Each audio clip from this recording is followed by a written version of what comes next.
안녕하세요. 이곳에 처음 사연을 써보는 평범한 30대 여성입니다. 저는 작은 중소기업에 다니는 직장인이었습니다. 그곳에서 5년 넘게 일하고 지금은 작은 카페를 운영 중입니다. 그곳을 왜 그만두게 되었는지, 저와 엄마에게 무슨 일이 있었는지 하소연하려고 이렇게 글을 올리게 되었습니다. 원수는 외나무 다리 위에서 만난다는 일이 있잖아요. 저는 딱 그런 사연을 가지고 있습니다. 저는 어려서부터 공부를 야무지게 잘했습니다. 어릴 때 아빠가 돌아가셔서 엄마 혼자 저를 기르셔야 했기 때문에 친구들이 다니는 학원 과외 한번 못 다녀보고 공부를 해야 했습니다. 그래도 기본 머리가 좋아서인지 시험을 보면 잘 보곤 했죠. 대학까지는 장학금도 받고 잘 다녔는데 취업을 하려고 보니 스펙이 좀 딸리더라고요. 친구들은 어학 연수다 뭐다 하면서 다들 스펙을 쌓아가는데 저는 그럴 형편이 안 되었어요. 등록금은 장학금을 받았다고 해도 생활비는 제가 벌어 써야 했기 때문에 어려웠습니다. 대기업으로 서류를 넣을까 망설이다가 그냥 작은 중소기업에 지원하게 되었죠. 대기업만큼은 아니더라도 복지나 성과급 같은 곳에서는 별로 안 밀리는 곳으로 지원을 했습니다. 제가 일을 시작하니 엄마의 얼굴이 확 피는 게 보이더군요. 저는 참 잘 선택했다 생각을 했습니다. 회사에서도 제 능력을 높이 사서 저는 금방 회사에서 자리를 잡을 수 있었습니다. 작은 회사였기 때문에 사장님 눈에 들어 저를 참 예뻐해 주셨죠. 사장님은 저에게 전반적인 회사 일을 맡기시곤 했어요. 회사 임원들이나 하는 일들을 맡아 하면서 저에 대한 기대가 크다고 허허허 웃으시곤 하셨죠. 저희 사장님은 참 인상이 좋으셨어요. 보통 중년이라고 가지고 있는 똥배도 안 가지실 정도로 자기 관리에 철저하게 관리를 하셨기 때문에 저도 사장님이 참 대단하고 멋진 분이라고 생각했습니다. 나중에 저도 중년이 되면 그렇게 늙어야겠다는 생각을 했으니까요. 자기 개발도 철저하시고 직원들에게도 그런 것을 적극적으로 권하시곤 했어요. 계절마다 사람들을 초청해서 자기 개발 강의를 들려주고 배우고 싶은 사람은 신청만 하면 원하는 공부를 시켜주는 등 정말 지원 복지에도 많은 노력을 기울이시는 분이셨죠. 저희는 작은 회사지만 튼튼한 회사, 깨끗한 회사를 만들자는 그분의 뜻에 따라 열심히 일했습니다. 저희는 내열 소재 불연성 플라스틱을 개발하고 그것을 제품으로 만드는 일을 했는데 요즘 건축 자재의 화재로 많은 사람이 다치고 죽잖아요. 불연성 플라스틱을 건축 자재로 이용하려는 개발을 준비 중이었습니다. 당시에는 국내에는 그런 기술이 많이 부족했기 때문에 대부분 일본에서 수입하고 있었거든요. 미래 시장 가치도 높고 실용만 된다면은 정말 편리하고 가벼우면서 사람들을 안전하게 하는 제품이 될 거라고 많은 기대를 했죠. 그래서 많은 직원은 목표의식과 뚜렷한 의지를 갖추고 회사를 위해 일을 했답니다. 저도 그중 한 명이었고요. 그렇게 열심히 일하는 도중에 사장님께서 자기 아들을 소개해 주겠다고 하시는 겁니다. 당시 저는 아직 집안도 안정되지 못했고 사장님 아들이라니 부담이 되기도 했어요. 아직 만나보지는 못했지만 저와는 일단 결이 다른 사람이라고 생각했거든요. 그런데 우연히 아버지 회사를 찾은 사장 아들이 저를 보고 들이대기 시작했어요. 어머님 심부름으로 물건을 전해주러 왔는데 사장님께서 자리를 비우시면서 저에게 받아놓으라고 했거든요. 사무실 안으로 들어온 그는 처음 보는 저의 얼굴을 유심히 보더니 쇼핑백을 건네주었습니다. 몇 살이에요? 여기서 오래 일했나요? 처음 보는 것 같은데. 왜 그동안 못 봤지? 몇 번인가 왔던 것 같은데 다들 어디 갔어요? 그는 주위를 휙 둘러보더니 저만 있는 것을 확인하고 다시 저에게 고개를 돌렸습니다. 네, 다들 사장님하고 잠시 나갔어요. 저는 사장님께서 아드님이 온다고 물건 좀 받아놓으라고 시키셔서 남아 있었습니다. 여기 일한 지는 3년 정도 되었는데요. 저도 아드님은 처음 뵙네요. 그는 눈썹을 치켜뜨더니 고개를 끄덕이더라고요. 근데 왜 나이는 말 안 해줘요? 제가 물어봤는데. 언제 퇴근해요? 아버지가 일찍 퇴근시켜줘요? 일 많이 시키죠. 음식은 뭐 좋아해요? 소개팅도 자리도 아니고 맞선 자리도 아닌데 그의 질문에 점점 기분이 나빠지더라고요. 저는 그를 향해 눈을 찌푸렸어요. 지금은 근무 시간이라서 길게 답변 못 해드리고요. 저는 모르는 사람에게 함부로 제 나이 공개 안 합니다. 물건 전에 받았으니 이만 돌아가셨으면 좋겠네요. 사무실에 외부인이 오래 머물면 안 되거든요. 이만 나가주세요. 저는 그의 등을 떠밀다시피 하며 밖으로 쫓아내버렸습니다. 무례하고 기분이 나빴어요. 아무리 사장 아들이지만 저를 그렇게 대할 이유는 없잖아요. 퇴근 시간이 되자 저는 가방을 챙겨서 버스를 타고 밖으로 걸어가는데 그가 차에서 내리며 저에게 다가오더라고요. 퇴근하냐는 말에 저는 무시하고 그냥 가던 길을 가고 있는데 그가 다가오면서 말을 걸더라고요. 혹시 아까 저 때문에 기분이 나빴어요? 기분 나쁘라고 한 말은 아니었는데 미안해요. 저는 혜원 씨가 너무 마음에 들어서 그랬어요. 제 소개 다시 할게요. 저는 이동원이에요. 저는 제 이름을 알고 있는 그를 향해 고개를 돌렸습니다. 그는 머리를 긁적이면서 저를 쳐다보더라고요. 제 이름 어떻게 알았어요? 저는 말해드린 적도 없는 것 같은데. 뭐죠? 저한테 왜 이러시는 거죠? 사실 오늘 아버지가 혜원 씨랑 저랑 엮어주려고 일부러 시킨 일이에요. 저는 사실 몇 번 멀리서 혜원 씨를 봤거든요. 아버지가 말 꺼낼 때 옳다구나 하고 받아들였죠. 그런데 혜원 씨가 저를 만나보기도 싫다고 해서 제 얼굴 보여줄 방법을 생각하다 보니까 이렇게 되었네요. 저는 정말 당신이 마음에 들어요. 저랑 결혼하면 이제 생활비 걱정 없이 살 수 있고 하고 싶은 공부도 더 하실 수도 있고 또 저는 그의 말을 듣다가 그냥 휙 돌아서 가버렸습니다. 처음 보는 자리에 돈 자랑이나 하는 남자를 어떻게 믿고 만나겠어요? 그가 사장님 아들이라서 돈이 아주 많은 건 알겠지만 그런 마인드를 가진 사람이랑은 연애도 말도 섞기 싫었습니다. 그는 저를 따라오면서 다시 말을 걸기 시작했어요. 왜 대답 없이 그냥 가세요? 제 말에 대답해 주세요. 우리 만나요. 저는 당신 마음에 들어요. 저 정말 괜찮은데? 이래 보여도 공부도 잘해서 유학도 다녀왔고 취미도 저는 그를 노려보았어요. 사람 많이 안 사귀어봤죠. 특히 여자 많이 안 만나봤죠? 만나도 그런 부류랑만 만나보셨으려나? 돈 좋아하고 물건 좋아하고 오빠 좋아? 그런 쪽? 그럼 그런 여자들을 만나세요. 저는 그쪽 타입 싫어해요. 그 돈이 당신 돈인가요? 당신 능력으로 벌어서 그렇게 좋은 차, 좋은 옷, 좋은 학교 다녔어요? 시집 오면 뭘 어째요? 제가 이미 당신이랑 사귀고 결혼한다는 전제로 말하는데 그 말에 저의 의견은 하나도 없던데요. 그는 입을 움찔거리더니 두 눈을 빠르게 굴리더라고요. 맞아요. 저 여자 많이 안 사귀어 봤고요. 저도 그런 쪽 여자도 싫어해요. 정말 혜원 씨가 마음에 들어서 가벼운 마음으로 하는 이야기가 아니란 걸 말하려고 결혼 이야기 꺼낸 거고요. 똑똑하다는 거 알아서 더 공부하고 싶을 것 같아서 그렇게 말한 겁니다. 사실 저도 내세울 게 없는 사람이라 제가 저를 소개하는 게 서툴러요.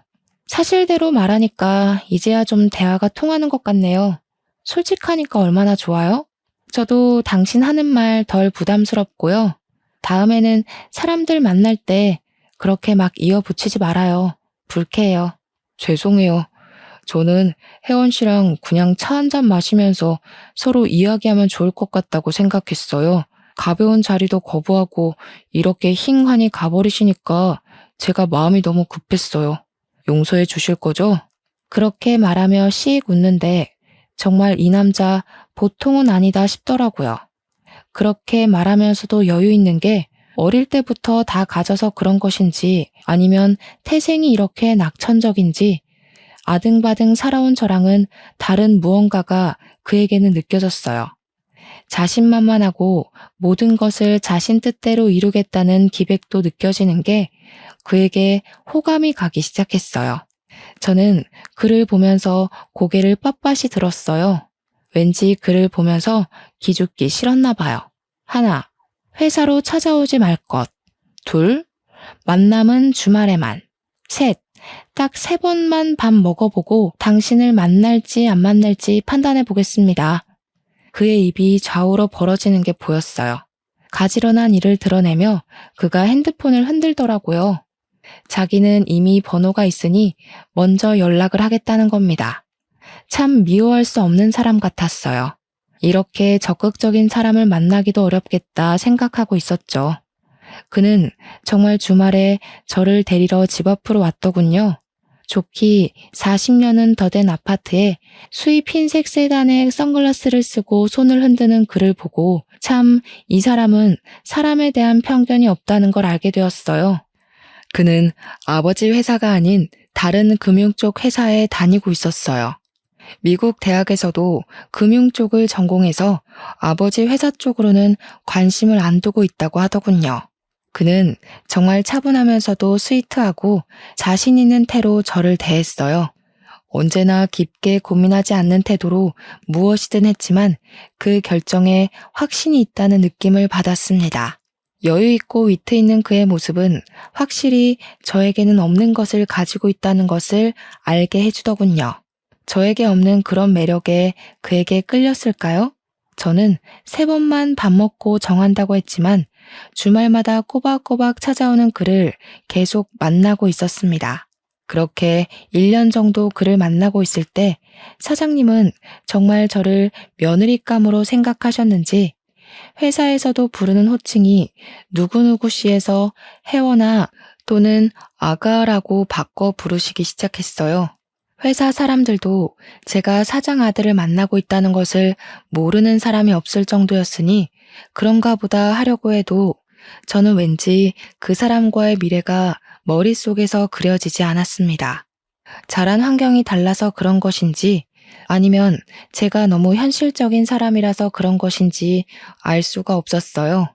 그도 그게 느꼈는지 저에게 더욱 잘하려고 하는 게 느껴졌죠. 먹는 것도 둘이 데이트하는 장소도 꼭 저의 의견을 물어보고 정했습니다. 저에게 최선을 다했지만 결혼 이야기만 나오면 저는 그 상황을 회피했습니다. 우리 벌써 1년이나 만났는데 결혼은 언제 할 거야? 나 당신이랑 한 집에서 살고 싶은데 당신 닮은 딸 하나, 나 닮은 아들 하나 어때? 우리 이제 그만 결혼할까? 그의 말에 저는 말을 하지 못했습니다. 확신이 서지 않는 결혼을 선뜻 받아들일 용기란 없었거든요. 결혼은 조금 더 있다가 생각하자. 우리 겨우 1년 만났어. 그것도 주말에만. 그렇게 생각하면 별로 얼굴 본 것 같지도 않고 또 아직 엄마 혼자 계시는 것도 걱정도 되고 난 아직 하고 싶은 것도 많은데 결혼하면 못하게 되니까. 그의 얼굴을 보자 실망한 표정을 감추지 못하고 입술을 깨물더라고요. 그 순간은 미안했지만 그래도 저는 제 의견을 확실히 표현해야 한다고 생각했어요. 날 사랑하긴 하는 거지? 그냥 심심해서 만난다거나 그러는 건 아니지? 나는 정말 당신에게 진지해. 내 인생을 걸 정도로 당신을 사랑한다고. 결혼은 뭐 더 있다가 해도 되지만 가끔 당신이 나를 사랑하는지는 의심이 들 때도 있어. 우리 정말 사랑하는 거 맞지, 혜원아? 그럼 내가 사랑하지도 않는 사람을 1년씩이나 만나고 있다고 생각하는 거야? 내가 그런 가벼운 사람으로 보여? 단지 아직 결혼에 대해 확신이 안 설 뿐이야. 나에게 조금 더 시간을 줄 수 없을까? 그는 고개를 끄덕였습니다. 사랑한다니 그도 기다릴 수밖에 없었을 겁니다. 그에게는 정말 미안했지만 그렇게 얼렁뚱땅 결혼이라는 중대사를 결정하기는 싫었습니다. 하지만 그보다 저희 엄마가 결혼에 더 성화였습니다. 그의 싹싹하고 예의도 바르고 자신감 넘치는 모습에 엄마는 무척이나 마음에 들어 하셨거든요. 그는 엄마를 잘 챙기면서도 엄마도 그를 아들처럼 여기고 예뻐했습니다. 너 정말 동원이한테 그러면 안 돼. 너한테 얼마나 잘하니? 그런데도 그렇게 애를 태우니? 어디서 그런 남자를 만날 수 있긴 한데. 인물 좋아, 학벌 좋아, 거기도 집도 좋아. 그것만도 감사한데 성격은 얼마나 좋으냐? 요즘 남자애들 수십 트럭을 데려다 놔도 동원이같이 좋은 애는 못 봤다. 그만 애 태우고 결혼해. 결혼이 그렇게 쉬워? 인생을 거는 모험이야. 잘못하다가 엎어져서 판 깨지면 흠집 나는 건 나라고. 그는 나랑은 환경부터 다른 사람인데 지금이야 나 좋다고 다 맞춰주고 예뻐해주지만 나중에 꿀물 떨어지면 나만 새될 수도 있다고. 너는 무슨 애가 옛날 마인드로 사니? 요즘 이혼이 흠측이나 끼는 줄 아니? 살다가 안 맞으면 이혼도 하는 것도 좋은 선택이라고 생각한다. 계속 안 맞는 것 붙들며 맞춰가면서 사는 것보다야 애간장 덜 녹지. 그리고 살다 보면 다 그놈이 그놈이야. 꿀이야 너만 떨어지냐? 동원이도 떨어지지. 서로 안 좋은 부분을 감싸주는 게 부부라는 거다. 잔말 말고 결혼하자고 할 때 가. 괜히 폼 잡고 각 잡고 그러고 있는다고 답 안 나온다. 그렇죠. 엄마 말은 언제나 옳았어요. 저보단 몇십 년을 더 산 엄마의 눈에 완벽한 사람이 그러면 저도 한 수 물러서야 한다고 생각했습니다. 제가 보기에도 그는 놓치기 아까운 사람인 것에 분명하기도 했고 자란 환경이 달라서 그런 것은 제가 노력을 하면 된다고 생각했습니다. 주말에 그를 만나면 저는 결혼을 하자고 말할 생각이었습니다. 그는 커피를 마시다가 결혼을 하자는 말을 듣고서는 커피잔을 테이블 위에 엎질렀습니다. 제가 가방에서 휴지를 뽑아서 지금 뭐 하는 거야? 커피 흘린 거 안 보여? 안 차가워? 동원 씨, 바지가 다 젖었어. 갑자기 그가 저를 끌어안는 겁니다. 우리 정말 결혼하는 거야? 진짜로 결혼하는 거야? 꿈 아니지? 현실이지? 잠시만, 내 핸드폰 어디 있지? 결혼하려면 식장 먼저 잡아야 하나? 아니면 집을 구해야 하나? 아니지. 먼저 키스를 해야 하는 거지?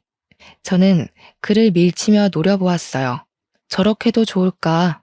평소에는 장난기보단 진중한 사람이 저런 말도 다 하는구나 싶었어요. 그리고 정말 그 많은 사람 앞에서 저에게 입술을 붙였습니다.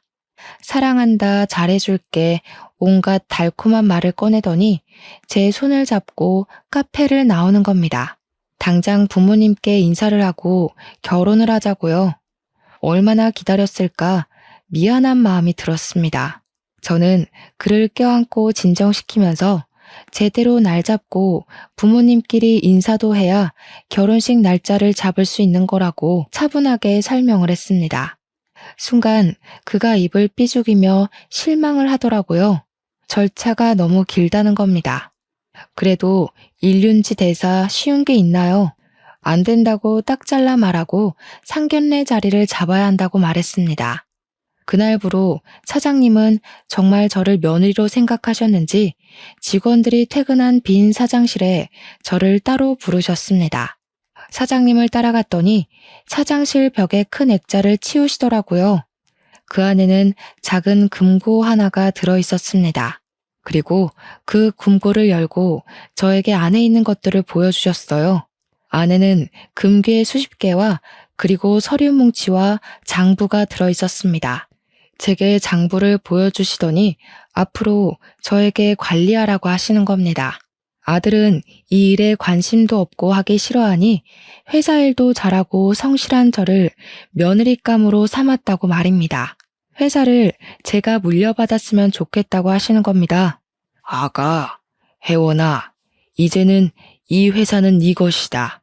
동원이는 이쪽 일은 전혀 할래도 아니고 아마 적성도 안 맞을 거다. 걔 성격에 이런 일을 할 애가 되지를 못해요. 그러니 앞으로 너는 나한테 잘 배워서 이 일을 계속하면 되는 거야. 저는 생각지도 못한 말에 입을 떡하니 벌렸습니다. 장부를 넘겨보니 제가 보던 장부와 조금 차이가 있었습니다. 거래 내역이나 수량 같은 게 달랐습니다.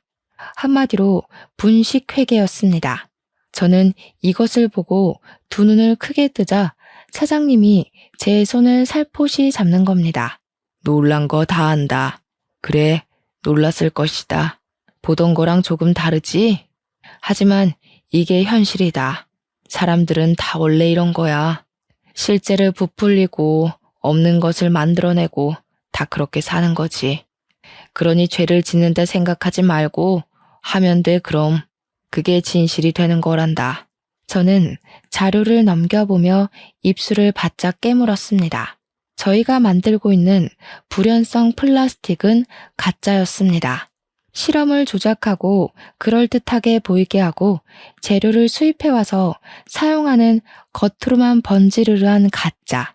그것을 실험에 통과시키고 이게 유통이 된다면 사람들은 이것을 진짜처럼 사용하게 되는 겁니다. 하지만 바로 내색은 하지 못하고 그대로 다시 장부를 안으로 밀어 넣었습니다. 이제 너에게 나의 비밀을 말하는 것은 네가 우리의 식구가 됐기 때문이다. 그리고 정말 내 뒤를 이을 아이라는 것을 알기 때문이야. 내가 세우고 지켜온 회사를 너와 함께 할 수 있다니 기쁘구나. 저는 아무 말 못하고 고개만 끄덕이다가 사장실을 빠져나왔습니다. 그동안 사람들을 이롭게 하는 일을 한다고 생각했는데 저는 많은 사람을 속이는 회사에서 일하고 있었던 거죠. 참을 수 없는 회의감이 밀려 들어오면서 저것을 세상에 말을 해야 하는지 아니면 사랑하는 사람을 지켜야 하는지 갈피를 못 잡게 되었습니다. 사람들을 생각하면 공개하는 게 맞았겠지만 그 사람들을 생각하면 덮는 게 맞았으니까요. 그래도 그는 저와 인생을 걸겠다고 맹세했고 저 또한 그를 내 사람으로 받아들였으니 그에게는 말을 해야겠다고 생각했습니다. 역시 그랬구나. 조금은 이상하다 싶었어. 아버지가 하는 일에 살짝 의심이 전부터 들기는 했거든. 아직까지 국내 기술로 그걸 만들기는 힘드니까. 그 기술적으로 일본이 최고이기도 한데 그것을 뛰어넘는 연구 성과를 냈다고 말했었으니까. 눈치를 채고 있었던 거야? 그럼 왜 이제껏 말을 안 한 거야? 아버님께 그러면 안 된다고, 많은 사람이 다친다고 말 한마디 할 수 있는 거 아니야? 난 의심만 할 뿐 확증을 가진 게 없잖아. 그쪽에 대해 잘 알지도 못하고 내가 아는 건 기술력 가지고 금융의 흐름을 보는 것뿐인데 무얼 가지고 말해? 아버지가 나에게 회사 일에 대해서는 잘 말씀도 안 하셔. 그럼 어떻게 하지? 난 정말 내가 그런 사기를 치고 있을 거라고 생각하지도 못했어. 많은 사람들 이롭게 하는 기술을 내가 회사에서 일한다고 생각했는데 그게 모두 거짓말이었다니. 당신 생각하면 묻어야 하는데 내 양심이 그걸 허락을 못하겠고. 완전 가짜는 아닌 거잖아. 어느 정도 진척은 있었고 내연성 기술 미달이긴 하지만 기존보다는 확실히 많이 개선됐으니까. 하지만 일본보다 기술이 떨어질 뿐이니까. 그리고 당신이 그런 마인드로 회사를 물려받고 그때는 정말 그 기술을 만들고 그것이 현실이 되도록 운영하면 되지 않을까? 아버지랑 다르게 회사를 운영하면 되잖아. 그의 말에 저는 입술을 꽉 씹었습니다. 그의 말대로 정말 없는 기술은 아니었고 기준 미달의 기술. 저는 이도저도 못한 상태가 되었습니다. 꿈을 키운 회사를 배신하는 건 쉬운 일이 아니니까요.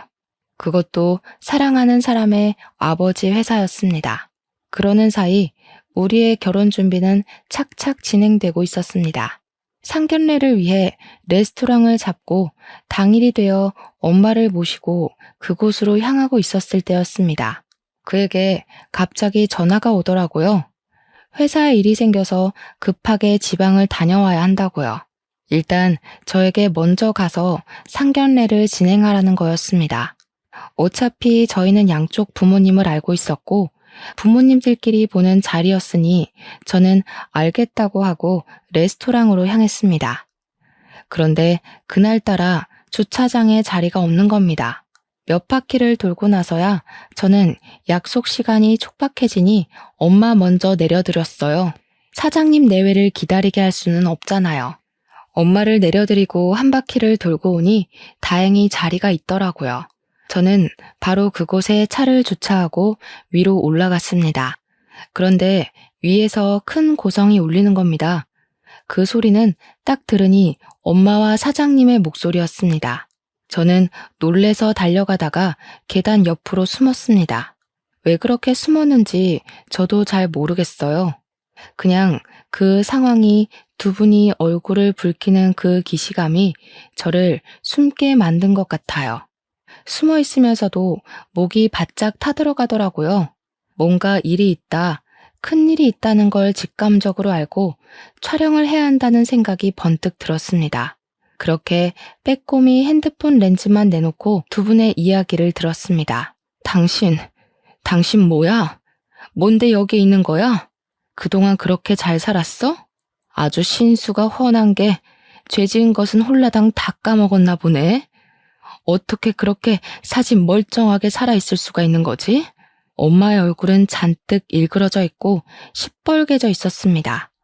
엄마를 보는 사장님의 표정은 벌레를 쳐다보는 듯 찡그리고 있었죠. 뭐라고? 지금 뭐라고 말하는 거야? 내가 무슨 죄가 있다고 숨어 살아야 하는 거지? 난 아주 당당해. 하늘 아래 부끄러운 게 없는 게 나라는 사람이야. 어디 가서 그 주둥이 함부로 놀리지 말고 살아. 그러다가 큰 곤욕이라도 치르면 어떻게 하려고 그래?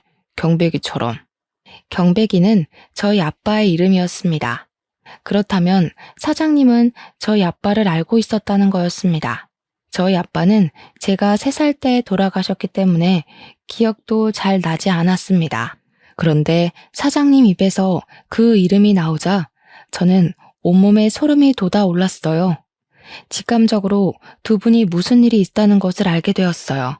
엄마는 사장님의 멱살을 잡고 흔들었습니다. 뭐야?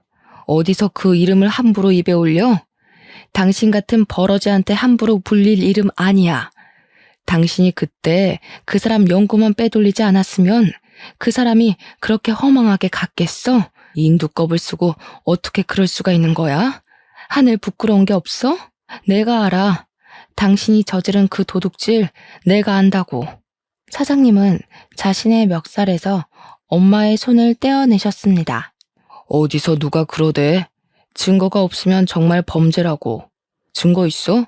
증거 있냐고. 그 연구가 누구 손에서 어떻게 개발되었는지 증명이나 할 수 있으면 그때 해. 누가 그렇게 사람 쉽게 믿고 자신의 업적을 보여주래? 이미 30년 가까이 지난 일이야. 증거도 물증도 없으면서 사람을 이렇게 몰아가면 명예훼손으로 고소당해요. 알겠어? 남은 자식이라도 잘 간수해야지. 딸 지혜 잘 지내고 있지? 지금쯤 몇 살이려나? 그러자 엄마는 사장님의 뺨을 쳤습니다. 어디서 그의 이름을 입 밖으로 꺼내? 내가 남편 잃고 뱃속에 둘째까지 잃고서 매일같이 빌었어. 당신 죽여달라고. 당신 차지를 비틀어달라고. 하늘도 참 무심하시지. 착한 사람은 걷어가고 이렇게 버러지만도 못한 것은 잘 돌아다니는 게. 아니, 귀신도 더러워서 안 데려간다는 건가? 사장님은 엄마에게 시뻘건 얼굴을 들이미셨어요. 재수씨, 그냥 이대로 살다가 늙어 죽어. 왜 그렇게 전전긍긍하고 살아? 지나간 일 다 잊어버리면 그만이잖아. 왜 그 새끼를 못 잊어서 이렇게 살아? 그 얼굴이었으면 시집을 가도 10번을 더 갔겠구만. 청승 그만 떨고 남은 자식이나 건사 잘하고 살아. 어? 계속 그 일 입에 담으면 내가 당신도 딸도 어떻게 할지 몰라서 그래. 알겠어? 저는 손발이 덜덜 떨려왔습니다. 엄마에게 아빠가 연구원으로 일하시다가 작은 회사를 세웠다고 들었습니다. 미생물을 이용한 당시로서는 혁신적인 비료법을 개발 중이셨다고 합니다. 그 개발은 성공적으로 이루어졌고 거의 완성 단계에 이르렀습니다. 아빠는 사회를 세우면서 친한 친구로 회사를 불러들이셨다고 하네요. 연구원으로 고용을 하신 거죠. 그런데 그 친구가 그 기술을 빼돌려 본인이 완성 후 특허 신청을 내버렸답니다. 아빠는 그대로 모든 기술을 빼앗겨버리고 그 충격으로 뇌출혈로 쓰러지시고 손 쓸 틈도 없이 사망하셨고 하셨어요. 당시 엄마의 뱃속에는 저의 동생이 있었는데 아빠가 돌아가신 충격 때문인지 9달이나 된 동생을 사산을 하셔야 했습니다. 저의 이름은 원래 지혜였습니다. 할머니께서 아버지가 돌아가시고 동생마저 잃어버리자 저에 대한 액막이라고 하시면서 회원으로 개명을 시켜주셨죠. 모든 것을 촬영하고 저는 다시 조용히 밖으로 빠져나갔어요. 도저히 그 안으로 들어갈 수가 없었어요. 아빠가 죽인 사람이 제가 사랑하는 사람의 아버지라는 사실을 어떻게 이해해야 하는 걸까요? 차로 돌아와 차를 살짝 벽에 받았습니다. 그리고 엄마에게 전화를 걸었습니다. 손이 벌벌 떨렸지만 꾹 참고 말을 이어놨어요. 정말 힘든 일이었죠. 엄마 어쩌지? 나 아직도 운전이 너무 미숙한가 봐. 주차하다가 벽에 실수로 박아버렸어. 보험회사 불러야겠는데 아무래도 오늘 상견례는 다음에 미뤄야 할 것 같아. 내가 동원 씨한테 전화할게. 그냥 밖으로 나올래? 엄마는 제 말에 깊은 숨을 내쉬더라고요. 우셨는지 목소리도 가늘게 떨고 계셨습니다. 어머, 너는 괜찮은 거야? 어쩌다가 그랬어? 아유, 너만 무사하면 된다. 사람이 중요하지 차가 중요하겠니? 그래, 자식들이 없는데 어른들끼리 앉아서 뭐 하겠니? 다음에 좋은 날, 운수 좋은 날 잡자. 오늘은 아무래도 날이 아닌가 봐. 좋은 날 보자. 순간 울컥했습니다. 심장이 쪼그라들더라고요. 제가 그를 사랑하지 않았으면 엄마는 그런 비극을 다시 떠올리지 않아도 되지 않았을까? 내가 그 회사를 가지 않았으면 우리는 만나지 않고 살 수 있었을까 하는 생각 말입니다. 엄마가 나오자 엄마를 태우고 집으로 모셔다 드렸습니다. 그리고 회사로 향했습니다. 엄마의 말이 사실이든 아니든 중요한 건 사람은 세월로도 변하지 않는다는 거겠죠. 천사의 탈을 쓴 악마를 저는 고발하기로 했습니다. 아무도 없는 빈 사장실로 들어가 액자를 내려 비밀 금고의 문을 열고 안의 서류들을 핸드폰으로 찍었습니다. 막 사진을 다 찍었을 때 그에게 전화가 오더군요. 혜원아, 어떻게 된 거야? 어머님 상견례 자리에 안 나오셨다는데 혹시 무슨 일이라도 있는 거야? 무슨 일인데 연락도 없이 자리에 안 나온 거야? 저는 그의 목소리를 들으며 흐르는 눈물을 닦고 금고의 문을 닫고 액자를 걸어두었습니다. 동원 씨, 언제 와? 나 지금 동원 씨 좀 보고 싶은데. 나 당신한테 중요한 할 이야기가 있어. 우리 두 사람의 미래에 대해서 진지하게 다시 생각을 해봐야 할 것 같은데. 언제쯤 도착해? 그는 순간 꿀먹은 벙어리가 되어버린 듯 아무 말을 못하고 있었어요. 그도 놀랐겠죠. 뜬금없는 제 이야기에 한참을 말을 못하다가 겨우 말을 꺼내더군요. 지금 어디야? 내가 바로 갈게. 일단 만나자. 무슨 말인지 만나서 이야기를 해보자. 별로 안 걸려. 나한테 3시간만, 아니다. 2시간 안으로 너 있는 곳으로 갈게. 어디서 만날래? 너희 집으로 갈까? 저는 자주 보는 집 앞 카페에서 기다리겠다고 했습니다. 그는 제가 카페에 들어간 지 정확히 2시간 만에 도착했습니다. 얼마나 급하게 왔는지 얼굴이 잔뜩 붉어진 채로 안으로 뛰어 들어오더라고요. 그는 자리에 앉지도 않고 저의 얼굴을 뚫어져라 바라보았습니다. 뭐야? 울었어? 얼굴이 왜 그 모양이야? 무슨 일이라도 있었어? 혜원아, 말 좀 해봐. 우리 헤어지자, 동원 씨. 우리는 더는 인연이 아닌 것 같아. 난 당신을 사랑하지 않아질 거야. 다시 생각해보니까 당신 숨 쉬는 것도 싫어질 거야. 당신이 밥을 먹는 것도 싫어질 거야. 그렇게 싫어하면서 증오하게 되겠지. 그러다가 우리는 결국 서로 다른 길을 걸을 테고. 지금 무슨 말을 하는 거야? 제대로 알아먹게 말을 해야 알아먹지. 사랑하지 않아질 거는 아직 사랑한다는 거 아니야? 그런데 왜 헤어지자고 말하는 거야? 왜 해보지도 않고 헤어짐을 말하는 건데? 당신 아버지가 우리 아버지를 죽였대. 당신 아버지가 우리 동생을 죽였대. 그런데 어떻게 내가 당신을 사랑할 수가 있겠어?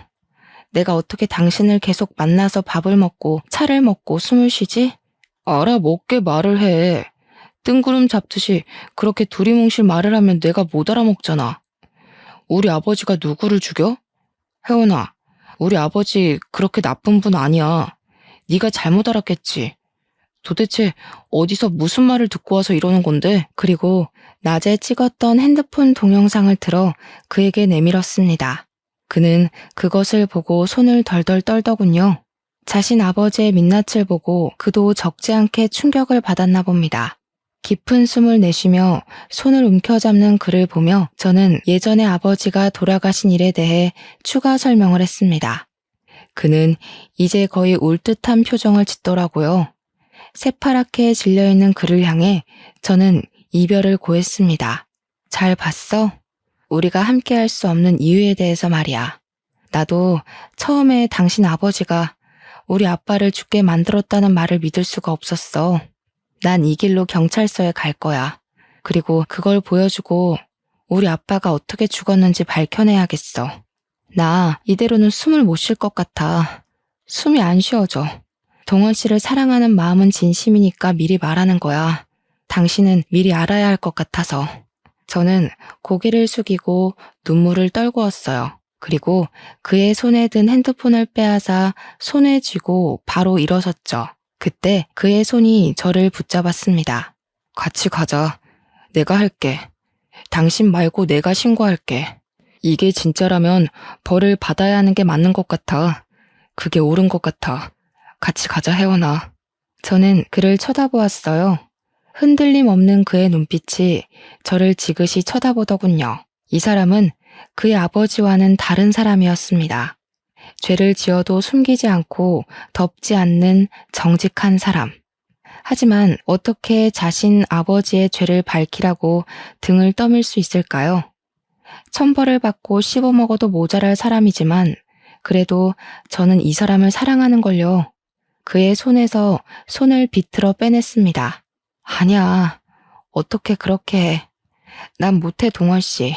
당신한테 그렇게 하고 싶지 않아. 나에게는 원수지만 당신한테는 하나밖에 없는 아버지잖아. 자식이 부모한테 그러면 안 되는 거잖아. 내가 해. 그러니까 동원 씨는 빠져. 아버지라도 죄를 지었으면 벌을 받는 게 맞아. 이렇게 내가 손 놓고 있다면 나도 얼굴을 못 들고 다니지. 괜찮아. 그건 내가 감당할 내 업보인 거야. 가자. 같이 가는 게 맞는 것 같아. 그의 손에 이끌려 저는 카페를 나오며 분식 회계도 터트릴 거라고 소리쳤습니다. 그가 뒤를 돌아보며 깊은 한숨을 내쉬며 옅은 미소를 짓더군요. 그의 대답은 죄를 지었으면 벌을 받아야지였습니다. 경찰서로 운전을 하며 그는 저에게 말을 하더군요. 예전 같으면 말이야. 이런 건 그냥 흔한 일이라고 생각했을지도 모르겠어. 그냥 사람들은 다 숨기고 감추고 사니까. 그런데 당신을 만나고 그러면 안 되겠다 생각이 들더라. 뭐든지 당당하게 솔직하게 그게 너무 멋져 보였어. 나는 항상 남에게 주어진 걸 받고 살아서 자신감 있는 척 했는데 당신은 항상 그냥 당당하더라고. 그게 진짜 당당한 건데. 부끄럼 없이 숨김 없이 나도 그렇게 살고 싶어, 혜원아. 저는 그에게 아무 말도 하지 않았습니다. 아마 저희는 서로 가지지 못한 것에 끌려 이 자리까지 왔을지도 모르겠다는 생각이 들더군요. 그는 스스로 제 핸드폰을 빼앗아 경찰에 제출했습니다. 저는 옆에서 그 모습을 지켜만 보았습니다. 아버지 목에 칼을 꽂는 모습을 그저 덩그러니 지켜봤어요. 다음날 회사에서 일하고 있는데 검찰들이 상자를 들고 우르르 몰려왔습니다. 이정만 씨, 당신의 회사에 분식 회계가 있다는 정황이 포착되었다는 신고가 들어왔습니다. 연구 성과도 비리에 포함되었더군요. 당신을 긴급 소환하고 증거를 압수하겠습니다. 하나도 빼놓지 말고 다 담아. 아, 저 액자 띄워봐. 뭐 하는 거야? 분식 회계라니. 안 돼. 거기는 안 돼. 손대지 마. 누구야? 대체 누가 신고를 한 거야? 누구야?